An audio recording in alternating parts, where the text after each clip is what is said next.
द्वात्रिंशः सर्ग 32वां सर्ग।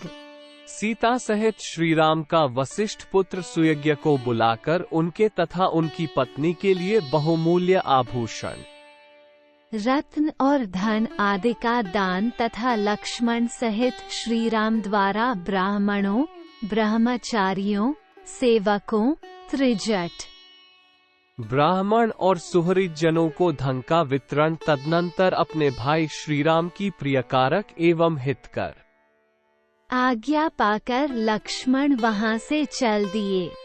उन्होंने शीघ्र ही गुरुपुत्र सुयज्ञ के घर में प्रवेश किया। उस समय विप्रवर सुयज्ञ अग्निशिला में बैठे हुए थे। लक्ष्मण ने उन्हें प्रणाम करके कहा, सखे, दुष्कर कर्म करने वाले श्री रामचंद्र जी के घर पर आओ और उनका कार्य देखो। सुयज्ञ ने मध्याह्न काल की संध्योपासना पूरी करके लक्ष्मण के साथ जाकर श्रीराम के रमणीय भवन में प्रवेश किया, जो लक्ष्मी से संपन्न था। होम काल में पूजित अग्नि के समान तेजस्वी वेदवेयता। सुयज्ञ को आया जान सीता सहित श्रीराम ने हाथ जोड़कर उनकी अगवानी की। तत्पश्चात ककूटस्थ कुलभूषण श्रीराम ने सोने के बने हुए श्रेष्ठ अंगदों, सुंदर कुंडलों, सुवर्णमय सूत्र में पिरोई हुई मणियों, केयूरों, बलियों तथा अन्य बहुत से रत्नों द्वारा उनका पूजन किया। इसके बाद सीता की प्रेरणा से श्रीराम ने सुयज्ञ से कहा, सौम्य, तुम्हारी पत्नी की सखी सीता तुम्हें अपना हार, सुवर्ण सूत्र और करधनी देना चाहती है। इन वस्तुओं को अपनी पत्नी के लिए ले जाओ। वन को प्रस्थान करने वाली तुम्हारी स्त्री की सखी सीता तुम्हें तुम्हारी पत्नी के लिए विचित्र अंगद और सुंदर केयूर भी देना चाहती है। उत्तम बिछौनों से युक्त तथा नाना प्रकार के रत्नों से विभूषित जो पलंग है, उसे भी विदेहनंदिनी सीता तुम्हारे ही घर में भेज देना चाहती है। विप्रवर शत्रुंजय नामक जो हाथी है, जिसे मेरे मामा ने मुझे भेंट किया था, उसे 1000 अशर्फियों के साथ मैं तुम्हें अर्पित करता हूँ।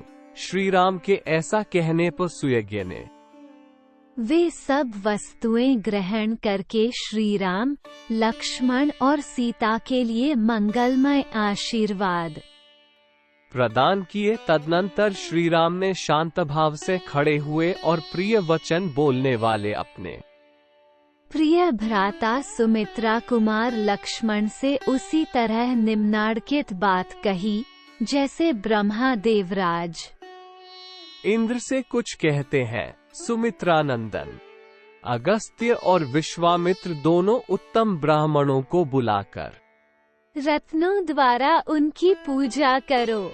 महाबाहु रघुनंदन, जैसे मेघ जल की वर्षा द्वारा खेती को तृप्त करता है, उसी प्रकार तुम उन्हें सहस्रों गौं, सुवर्ण मुद्राओं, रजत द्रव्यों और बहुमूल्य मणियों द्वारा संतुष्ट करो। लक्ष्मण यजुर्वेदीय तैत्तिरीय शाखा का अध्ययन करने वाले ब्राह्मणों के जो आचार्य और संपूर्ण वेदों के विद्वान हैं, साथ ही जिनमें दान प्राप्ति की योग्यता है, तथा जो माता कौसल्या के प्रति भक्तिभाव रखकर प्रतिदिन उनके पास आकर उन्हें आशीर्वाद प्रदान करते हैं, उनको सवारी, दास दासी, रेशमी वस्त्र और जितने धन से वे ब्राह्मण देवता संतुष्ट हों, उतना धन खजाने से दिलवाओ।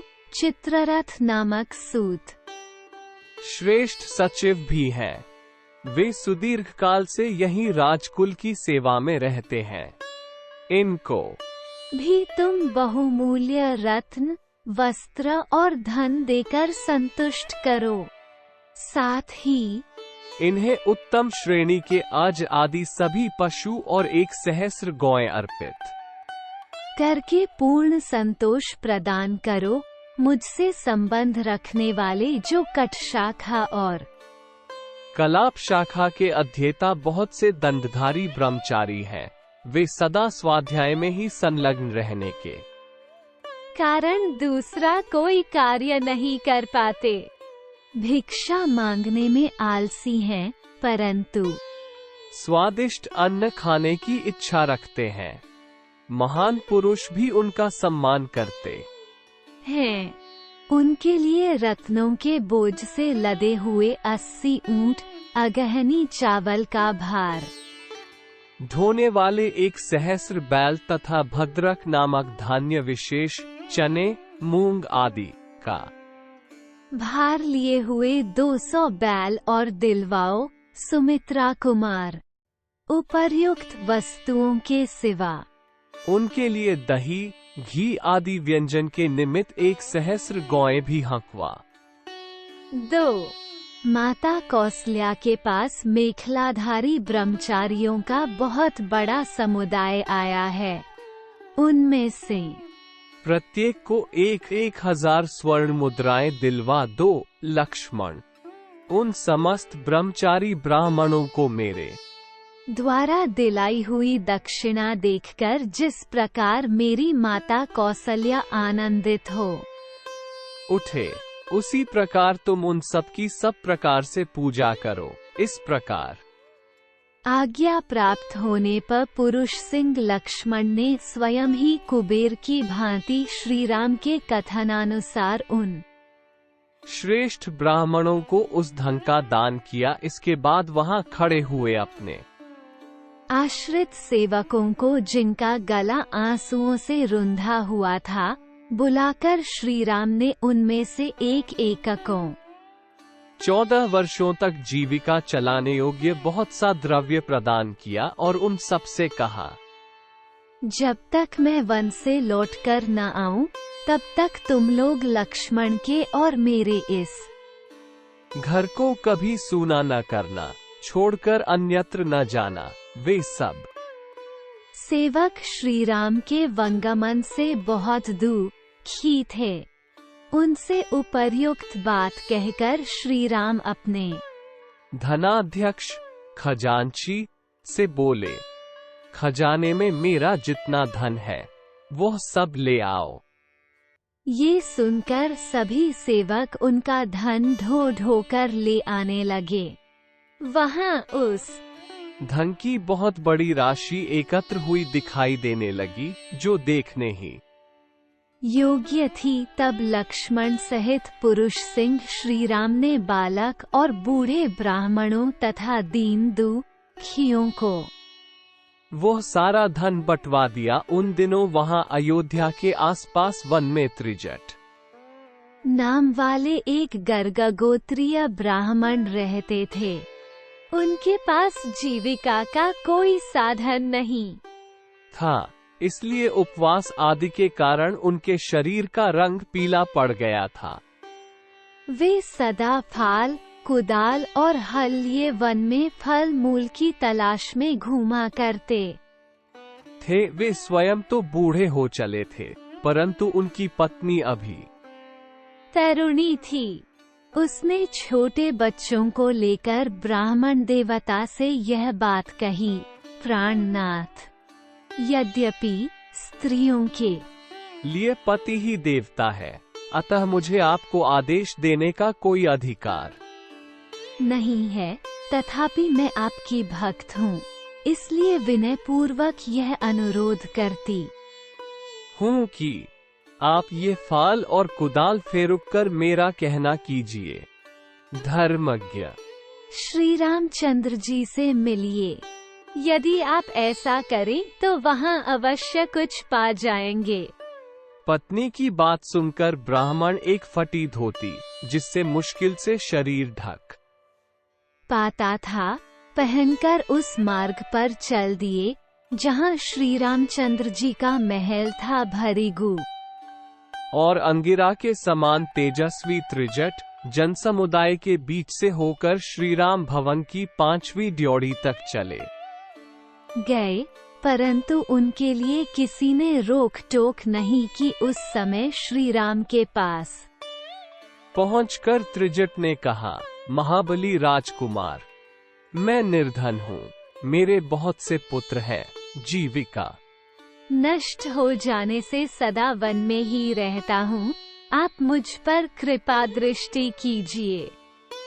तब श्री राम ने विनोद पूर्वक कहा, ब्रह्म, मेरे पास असंख्य गौएं हैं, इनमें से एक सहस्र का भी मैंने अभी तक किसी को दान नहीं किया है। आप अपना डंडा जितनी दूर फेरुक सकेंगे वहां तक की सारी गौएं आपको मिल जाएंगी। ये सुनकर उन्होंने बड़ी तेजी के साथ धोती के पल्ले को सब ओर से कमर में लपेट लिया और अपनी सारी शक्ति लगाकर डंडे को बड़े वेग से घुमाकर फेरुका ब्राह्मण के हाथ से छूटा।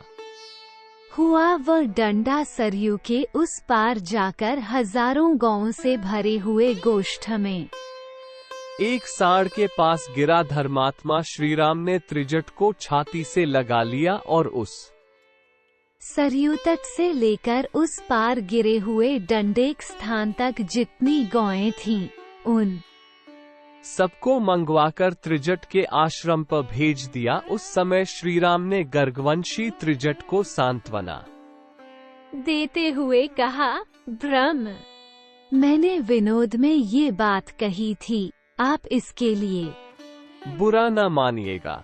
आपका ये जो दुर्लंघ्य तेज है, इसी को जानने की इच्छा से मैंने आपको ये डंडा फेरुकने के लिए प्रेरित किया था। यदि आप और कुछ चाहते हो तो मांगिए। मैं सच कहता हूँ कि इसमें आपके लिए कोई संकोच की बात नहीं है। मेरे पास जो जो धन है वह सब ब्राह्मणों के लिए ही है।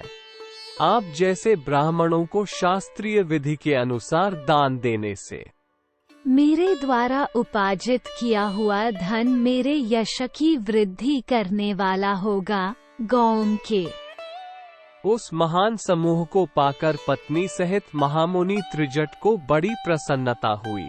वे महात्मा श्री राम को यश, बल, प्रीति तथा सुख बढ़ाने वाले आशीर्वाद देने लगे। तदनंतर पूर्ण पराक्रमी भगवान श्रीराम धर्मबल से उपार्जित किए हुए उस महान धन को लोगों के यथायोग्य सम्मानपूर्ण वचनों से प्रेरित हो बहुत देर तक अपने सुहृदों में बांटते रहे। उस समय वहां कोई भी ब्राह्मण, सुहृद, सेवक, दरिद्र अथवा भिक्षुक ऐसा नहीं था जो श्री राम के यथायोग्य सम्मान, दान तथा आदर सत्कार से तृप्त न किया गया हो।